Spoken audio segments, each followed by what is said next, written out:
बिस्मिल्लाहिर्रहमानिर्रहीम, अस्सलाम वालेकुम। Welcome to your channel Trade Dojo. मैं आपका दोस्त काशिफ। उम्मीद करता हूँ सारे दोस्त खैर ऑफिस से होंगे। अच्छा जी, 8 नवंबर 2022 ट्यूसडे का दिन है। मार्केट एनालिसिस लेके आपकी खिदमत में हाजिर है। ये देखते हैं मार्केट ने कैसा परफॉर्म किया। 42,265 पे KSE 100 इंडेक्स ने क्लोजिंग दी। 218 पॉइंट इसने जोड़े। परसेंटेज में गेन देखें तो 0.52% का गेन हुआ। वॉल्यूम की बात करें तो वॉल्यूम आज थोड़े से ज़्यादा एक्सचेंज हुए हैं। अराउंड हमारे पास 8.5 करोड़ के वॉल्यूम जनरेट किए हुए as compare to previous volumes. उसके बाद अगर हम देखें प्रीवियस क्लोजिंग की बात करें तो प्रीवियस क्लोजिंग हमारी जो हुई थी वो 42,000 पे ऑलमोस्ट हुई थी, तो जिसके नतीजे में हमारे पास आज इसने पॉइंट जो हैं थोड़े जोड़े हैं, तो 218 पॉइंट का हमारे पास गेन हुआ। डे रेंज की बात करें 42,000 पे ही मार्केट जो है ऑलमोस्ट खुली, यानी जहाँ पे प्रीवियस क्लोजिंग थी वहीं पे मार्केट खुली और वहाँ से मार्केट ने एक हाई डिफाइन किया 42,314 का। एट दी एंड उसके आसपास ही इसने क्लोजिंग दी। 52 वीक रेंज की बात करें तो इसका जो स्क्रॉलर है वो ज़रा सा आगे बढ़ा, यानी अपनी मिड तक भी अभी नहीं पहुँचा है।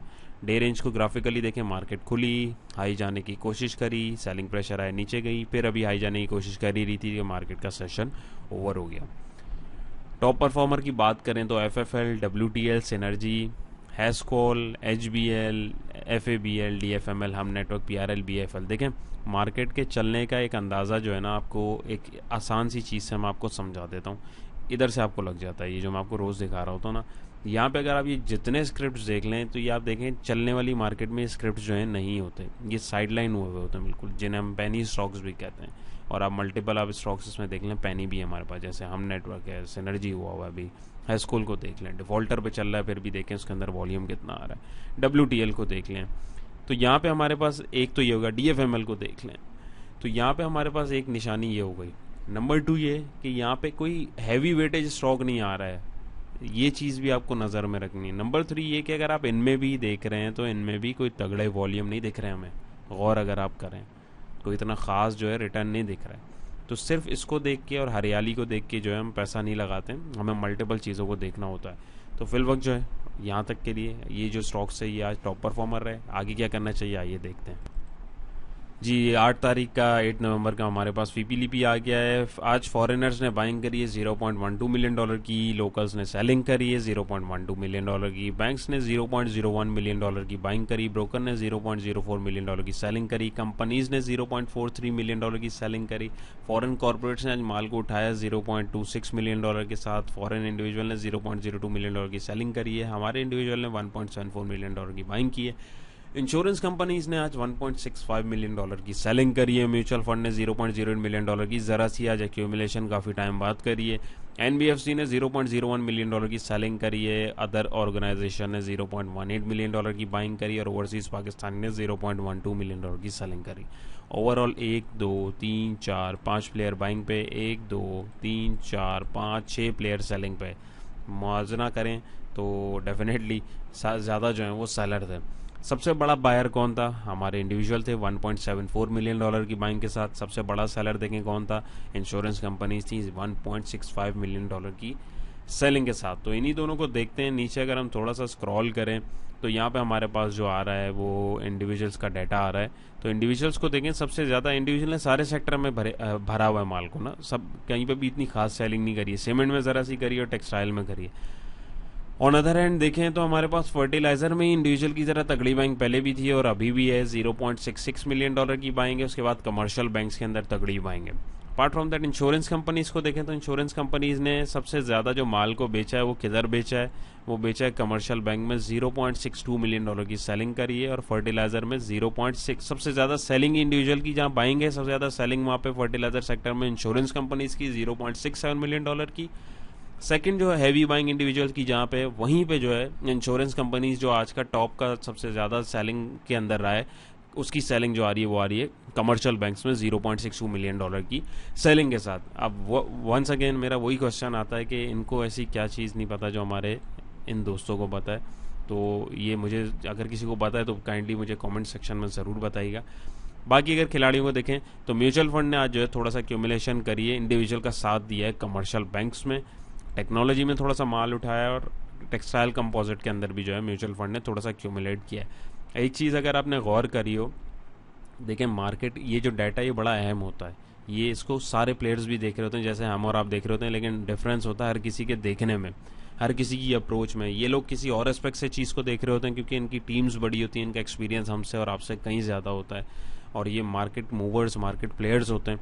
तो ये इसको एक अलहदा पर्सपेक्टिव से देखते हैं, हम एक अलहदा पर्सपेक्टिव से देखते हैं, लेकिन कोशिश होनी चाहिए कि मैक्सिमम जितना हम इसमें से आउटपुट निकाल सकें और अपनी ट्रेड उसके अकॉर्डिंग प्लान कर सकें, डेफिनेटली हमें फ़ायदा देगा। तो यहाँ पे अगर आप देखें तो ब्रोकर्स जो हैं, जो मार्केट के मेन प्लेयर्स जिन्हें कहा जाता है, वो भी आज सेलिंग के ऊपर आ गए। तो ये चीज़ भी अगर आप गौर करें तो ये एक लम्हा फिक्री है। कंपनीज़ को आप देखें वो सेलिंग के ऊपर हैं, फॉरेन इंडिविजुअल को देखें वो आपके सेलिंग के ऊपर हैं। इंश्योरेंस कंपनी ने इतनी तगड़ी सेलिंग क्यों करी है? यकीनन सेलिंग करी है, शॉर्ट वगैरह किया होगा। क्यों किया होगा? लेवल्स के ऊपर किया होगा। तो ये चीज़ देखने वाली होती है। आगे चलते हैं। सेक्टर ओवरव्यू करें तो कमर्शियल बैंक 97 पॉइंट इसने जोड़े हैं। इसके अंदर किसकी बाइंग है? हमारे इंडिविजुअल दोस्तों की बाइंग है। किधर से माल सेल किया है? प्लेयर्स की तरफ से किया हुआ, ये आपको समझ में आ गया। अब देखें, वैसे अगर हम देखते हैं तो हाँ यार, कमर्शियल बैंक के अंदर हमें माल लेना चाहिए।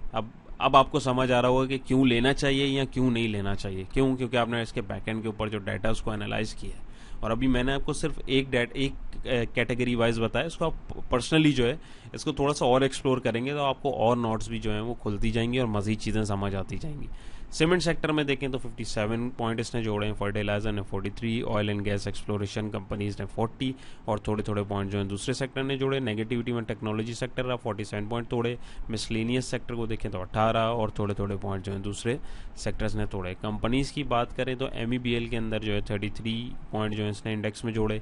एंग्रो ने 20 पॉइंट जोड़े, BFL ने 17, लक ने 17, MTL ने 16, और थोड़े थोड़े पॉइंट दूसरे स्क्रिप्ट में जोड़े। नेगेटिविटी में TRG 33 पे रहा, RMPL 17 पे रहा, PSEL 15 पे रहा, सिस्टम 11 पे रहा, PAKT 6 पे रहा, और थोड़े थोड़े पॉइंट दूसरे स्क्रिप्ट ने भी लेस करवाए। हीट मैप देखें मार्केट का तो कमर्शियल बैंक के अंदर जो दबा के बाइंग हुई हुई है वो आप लोगों को मैंने दिखा दी है। इसके अलावा और किस किस प्लेयर की हुई हुई है वो उस डाटा को आप लोग पर्सनली भी एनालाइज कर सकते हैं, लेकिन सबसे ज़्यादा बाइंग कमर्शियल बैंक में ही हुई हुई है। अपार्ट फ्रॉम दैट दूसरे सेक्टर्स में देखें तो कोई इतनी ज़्यादा जो है हरियाली हमें नहीं मिल रही है। चलते हैं हमारे टेक्निकल चार्ट की तरफ। तो डेली चार्ट है, आज भी आप लोगों के लिए, सॉरी कल की जो वीडियो थी वो भी मैंने आप लोगों के साथ शेयर करी थी, और ये एक रेजिस्टिंग पॉइंट आप लोगों को बताया था। तो फर्दर इसको डिस्कस करते हैं, और आप लोग को उसके अंदर वीडियो में मैंने ये बताया था कि मैक्सिमम अगर ये जा पाता है तो कहाँ तक जा पाएगा, 42,720 तक ये यहाँ तक जा पाएगा। तो अब करना क्या चाहिए? तो देखें, कल की मार्केट के लिए आपके पास जो सपोर्टिंग लेवल आ रहा है, या स्टॉप लॉस में इसको बोलूँ तो वो आ रहा है 42,000 का, नंबर 1।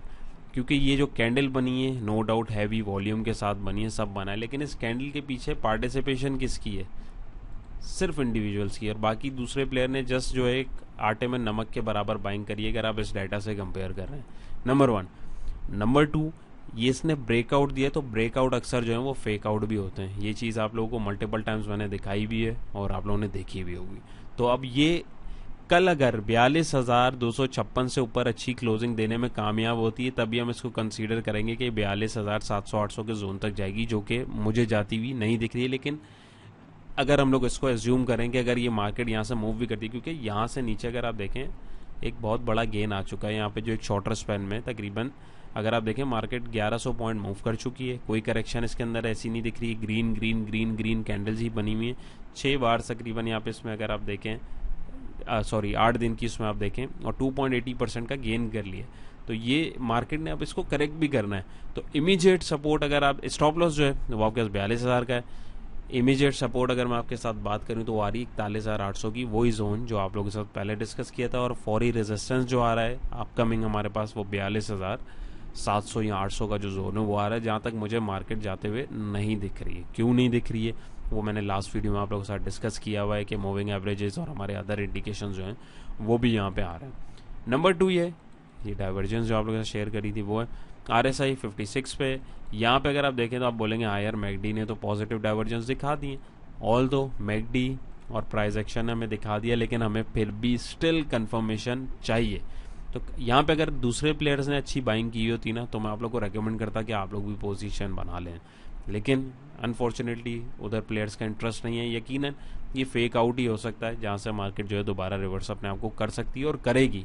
ये लास्ट वीक की जितनी वीडियोज़ हैं आप लोग देख लें, उसके अंदर मैं आप लोग को इसलिए ये चीज़ बता रहा हूँ। तो ये चीज़ ज़रूर होगी। इसको मैं थोड़ा सा आवरली पे अगर आपको दिखाऊँ तो शायद आपको फिर समझ में आ जाए। आवरली के ऊपर अगर आप देखें तो मार्केट ने हाई लगाया, फिर लो लगाया, फिर हाई लगाया, ऑलमोस्ट सेम हाई था, फिर लो लगाया, फिर अगर आप ऊपर देखें तो मार्केट ने आज जो है साइडवेज में चली गई है एक ब्रेकआउट देने के बाद। तो अब यहाँ पे वही बात आ गई जो मैंने वहाँ बताई कि 42,300 से ऊपर अगर मार्केट जाती है, जो प्रीवियस कैंडल मैंने आपको जो यहाँ पे दिखाई है डे के ऊपर, वंस अगेन मैं जाऊँ, जो हमारे पास जो है ये कैंडल है, इसका अगर हाई को तोड़ के ऊपर जाती है तभी हम इसको अज्यूम करेंगे कि यहाँ तक जा सकती है, इससे पहले ये नहीं जाएगी। नंबर 1। नंबर 2 ये, इसके अलावा अगर आप देखें तो ये इसने ब्रेकआउट दिया, भी कंसोलिडेशन हो सकता है कि यहाँ पे जिन्होंने एक ब्रेकआउट दिखाने की कोशिश की हो, यहाँ जहाँ पे जिन्होंने माल को दिया है वो वहाँ पे इसको डिस्ट्रीब्यूट करके दोबारा इसको नीचे भी लेके आ सकते हैं। ऑल दो अगर हम आवरली पे देखें तो यहाँ पे हमारे पास जो है ये, अगर मैं ट्रेंड लाइन लगाऊं तो आवरली के ऊपर अभी हमारे पास अप ट्रेंड में ही है मार्केट। लेकिन वंस अगेन एक चीज़ अगर आप गौर करें तो आवरली के ऊपर भी हमारी सेम फॉर्मेशन ऐसी हो रही है जो हमारे पास इस सिचुएशन में हो रही थी, जो पैटर्न हमारे पास कहलाता है राइजिंग वेज का। और ये राइजिंग वेज का पैटर्न बना कब है, एक बड़ा राइजिंग वेज टूटा, उसको तोड़ के अब ये समझें उसको रीटेस्टिंग के आसपास जा रहा है, जो कि अराउंड इसी के आसपास आ रहा है, तभी मैं आपको बोल रहा हूँ इसके पास नहीं जा सकता। और ये अगर इसको ब्रेकआउट देता है तो ये मज़ीद नीचे जा सकता है। मार्केट कभी भी जो है एकदम नीचे नहीं जाती, एकदम ऊपर नहीं जाती। और यहाँ पे अगर आप देखें तो इस आवर में जो है इस कैंडल में पहली सिग्नल आ गया हैंगिंग मैन कैंडल, यहाँ पे फिर दूसरा सिग्नल आ गया। ये कौन सी कैंडल बन रही है हमारे पास, जो दोस्त हैं जिन्होंने हमारे साथ कोर्स किया हुआ है उनको भी पता होगा, जो टेक्निकल जानते हैं उनको भी पता होगा। ये हमारे पास जो है एक ग्रेव स्टोन डोजी टाइप की फॉर्मेशन हमारे पास हो रही है। तो ये इन चीज़ों को अगर आप देखें तो यहाँ पे हमारे पास टेक्निकली और प्राइस एक्शन वाइज भी जो है हमारे पास इंडिकेशंस आ रही हैं। और आई एम सॉरी, ये हमारे पास जो है ये दिखने में वैसे हैमर है, बहुत सारे लोग बोलेंगे यार ये तो हैमर है, लेकिन इसको जो है हैंगिंग मैन इसलिए कहा जाता है क्योंकि ये, मैं आपको बता भी देता हूँ कि ये रेजिस्टिंग पॉइंट के पास बन रही है। बज़ाहिर ये हैंगिंग मैन नहीं है, बज़ाहिर ये आपका जो है ये हैमर है, बट ये बुलिश जो है, बुलिश बिहेवियर जो होता है उसको रेकमेंड करती है और उसको बताती है। ये देखें यहाँ पे बनी, यहाँ पे बनी, लेकिन आप यहाँ देखें यहाँ पे सेलिंग प्रेशर भी दिख रहा है। ये जो इन्वर्टेड हैमर हमारे पास अगर आप बोल रहे हैं यहाँ पे एक उल्टा बन रहा हो, यहाँ grave stone doji type candle बन रही हो, तो ये रिजेक्शन दिखा रही होती है। तो लेट्स सी क्या होता है क्या नहीं होता। और यहाँ पे अगर आप देखें तो इधर यहाँ पे पहले बाइंग आई, तगड़े वॉल्यूम आए, नीचे आप देखें, और अगर इतने वॉल्यूम में बाइंग आई है तो फिर ये कैंडल को तो फाड़ के इसको बाहर निकलना चाहिए था। आप देखें उधर ही तगड़े वॉल्यूम आके वो वॉल्यूम बराबर हो गए, यानी जो है वो सेलिंग में कन्वर्ट होगा। तो वॉल्यूम तो तगड़े जनरेट हो रहे हैं, लेकिन कैंडल्स उसको जो है उस तरीके से प्राइजेस जो है वो आगे नहीं बढ़ पा रहे हैं। तो ये एक चीज़ हमारे पास देखने वाली है। RSI को देखें तो RSI ऑलरेडी हमारे पास ओवरबॉट की तरफ जा रहा है। मैकडी में भी अगर हम देखें तो मैकडी के वॉल्यूम्स भी जो हैं वो श्रिंक होते जा रहे हैं। तो यहाँ पे जो है अभी हमें कोई एक्साइटमेंट की ज़रूरत नहीं है कि मार्केट ऊपर जा रही है, मार्केट यहाँ जा रही है, मार्केट ऐसे जा रही है। इस चार्ट को मैं सेव कर लूँ ताकि कल इंशाल्लाह आप लोगों के साथ शेयर करूँ। तो अभी फ़िल वक्त हमें मोहतात होने की ज़रूरत है और अपनी जो है वर्किंग उसको करके रखें, और यहाँ पे जो है इसके साथ भी स्टिक रहें, और ऑन कैश मैं आपको बोलूँगा भी रहें, और छोटे छोटे प्रॉफिट जहाँ पे हो रहे हैं उसको काइंडली बुक कीजिए। अब वेट करें कि मार्केट यहाँ तो 42,800 के लेवल को क्रॉस करे, या ये 41,800 की सपोर्ट पे आके जो हमारे पास कोई एक्शन हमें अच्छा दे, जो कि मुझे आता हुआ नहीं दिख रहा है क्योंकि ये टूट सकती है, बहुत ज़्यादा चांसेस हैं। और अगर ये टूटती है तो फिर हमें जो है 40,400 से 500 के बिटवीन का जोन आपके साथ शुरू से मैं शेयर करता आ रहा हूँ काफ़ी टाइम से। जो पुराने दोस्त जुड़े हुए हैं, जो यहाँ से हमारी वीडियोज़ देखते आ रहे हैं, यहाँ तक हमें वेट करना चाहिए। अभी कोई पॉजिटिविटी नहीं है, कैंडल्स को देख के से हम लोग डिसीजन नहीं लेते, हमें और भी फैक्टर्स को देखने होते हैं जो मैंने आप लोगों के साथ डिस्कस किया है। सारे चार्ट वगैरह डाटा को उसको एनालाइज करने की कोशिश कीजिए। उम्मीद है आप लोगों को हमारी कोशिश पसंद आई होगी, कुछ सीखा है तो वीडियो को लाइक ज़रूर कीजिएगा, इससे हमारी हौसला अफजाई होती है। अपनी कीमती राय का इजहार जो है कमेंट सेक्शन में ज़रूर कीजिएगा। स्क्रिप्ट एनालिसिस कोई देखना चाहते हैं तो उसके लिए भी आप कमेंट करें। इंशाल्लाह वीकेंड के ऊपर हमारी पूरी कोशिश होगी कि आप लोगों के जो स्क्रिप्ट्स हैं उसको भी हम लोग डिस्कस करें।